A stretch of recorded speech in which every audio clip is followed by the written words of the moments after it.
కోడలు రమ్మని పిలిచిందా, ఆ స్వర్గస్థుడైన అల్లు రమ్మని పిలిచిందా, తన భర్త లింగయ్య రమ్మని పిలిచిందా.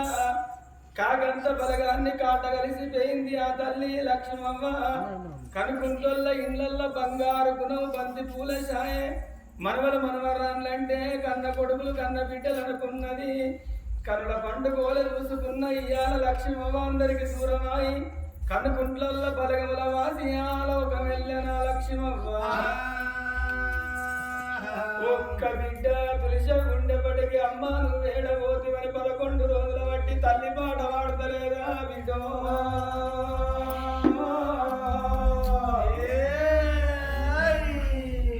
అవను వేన కాడని అల్లుడిని కలిసిండా.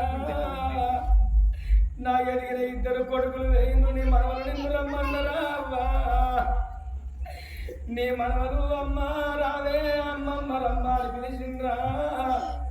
ఈడుగాని ఈడుల్లో ఇడువాసిపోయిండ్రు కొడుకులు బిడ్డ కొడుకులు 2.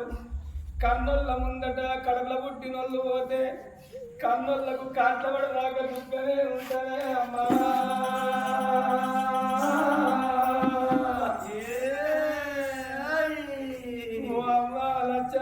వెనకాడు నా కొడుకుల్ని కలిసిండ్రా. మా అమ్మ మంచిగున్నదా తులిసవ్వని నడుపుతాన్రా అమ్మా.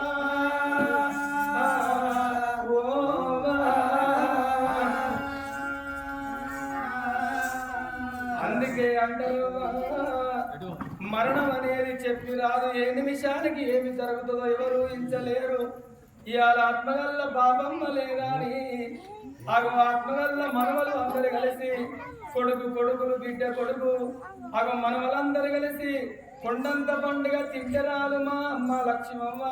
తాగుతే రాదు, రామ అంటే రౌతట్టం రాదు, భగవంతాని దయ అంటే బండటం రాదు, పరమాత్మాని దయ అంటే పాపాలు తొలగిపోతాయని ఇవాళ కొండంత పండుగ రామనామ స్పందన ఇస్తలేరా.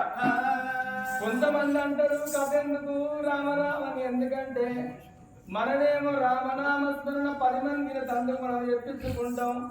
తెలిసిన వేదాంతులు బ్రాహ్మణులు ఇంటి లోపల మరణించిన వారి పేరు మీద వాళ్ళు కూడా శాస్త్రాలు చదివిపిస్తేనే చనిపోయిన వారి జీవి స్వర్గం ఉంటుందట. వాళ్ళేమో అట్లా ఇంత శాస్త్రాలు చెప్పిస్తారు, మనం ఏమో బయట కథ చెప్పిస్తాం. కథోనికి ఇచ్చేది ఇంద్ర 15,000 అట. దినాల తాగాలంటే తింటారు తాగుతారు పోతారు 5 నిమిషాలు. మరణించిన వాళ్ళ పేరు మీద ఎవరన్నా కూర్చుంటారా? అక్కడికి వచ్చిన వాళ్ళు రేపు పొద్దుగాల మనిషికి 500 ఇచ్చి అక్కడ కూర్చోమంటే వాళ్ళు కూర్చుంటారా? అగో అందుకే రామ రామ అంటే రవ్వటం రాదు, భగవంతాని అంటే బండటం రాదు. కథ చెప్పించే మనవలకు మనవరాళ్లకు కొడుకులకు కోడళ్లకు బిడ్డకు అల్లునికి ముట్టింది ముత్యం పట్టింది బంగారం. శివ దీవెన శివ దీవెన కలగాలే. ఒక తల్లి కడుపుల 3 రెక్క ఎల్లందు లచ్చవ్వ. ఒక తల్లి కడుపుల అటువంటి ఒక 4 అన్నదమ్ములు, 4 ఇట్లా 3 వాయిని, 3 అక్క ఎల్లు ఆయన తోడబుట్టినోడు ఒక్కడు ఉన్నాడు. ఓ అక్క అక్క అయిపోయినా ఓ చెల్లె నువ్వు వేడబోతివి. తల్లి కడుపులో పుట్టిన వాళ్ళు అందరూ నీళ్ళు గడిచిరా. నన్ను ఒక్కడిని బతుకుతుందని రోజు నా తోడబుట్టిన వాళ్ళు వేయిందా నన్ను ఎడవన్నారా చెల్లె.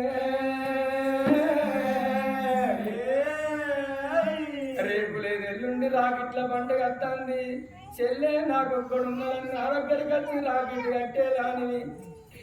నువ్వు కట్టే రాకిటు నువ్వు నాకెవరు కట్టు అని చెప్పిపోతువే చెల్లె.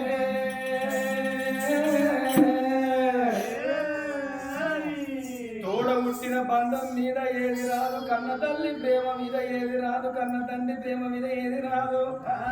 అగో అందుకే శకుంతల దేవి ఏమనుకున్నది, ఇట్లా లచ్చమ్మ ప్రాణం పోయినట్టు రేపు నా ప్రాణం పోయినా అగో నా భర్త ప్రాణం పోయినా 7 సేటి బిడ్డలు మాకు లేరు, ఎత్తుకపోయి ధర్మంగా దానం చేసే కొడుకులు 2 ఉన్నారు. నాకు బిడ్డలుంటే నాకు బతుకుతా లేకపోతే లేదనుకున్నది. 60 ఏళ్ల వయసుకు బిడ్డల కొరకు పోరు పెడతా. నా భర్త తోటి చెప్తానా అని భర్త రాకడ కళ్ళ చూసి భర్తకు ఎదురుగా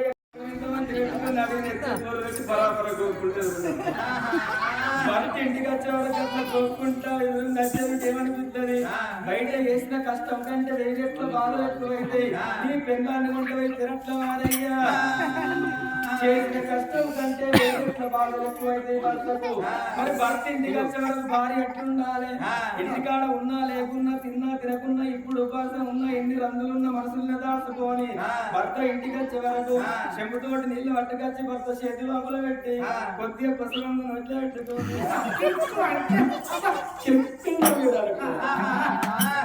60 లక్షల బాగున్న ముట్టంత సేపు మరిచిపోతాడు చేసుకున్న భర్త అందుకే మొట్టమొదటిగా ఇగర మంచిగా ఉండాలి ఇగరమన్న మంచిగా ఉండాలి లేకపోతే ఈ పన్న గట్టి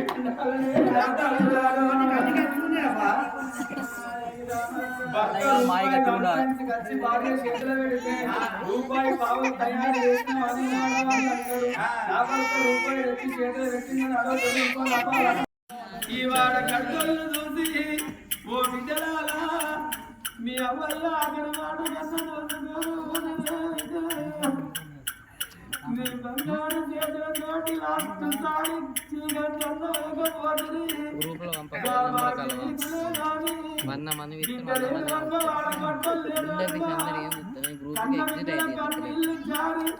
చనిపోయిన తల్లిదండ్రి ఎడబద్దుల వీరవాడు పొడి పిల్లలు తడి పీతిగలు అయితే ఇక సత్యనారాయణ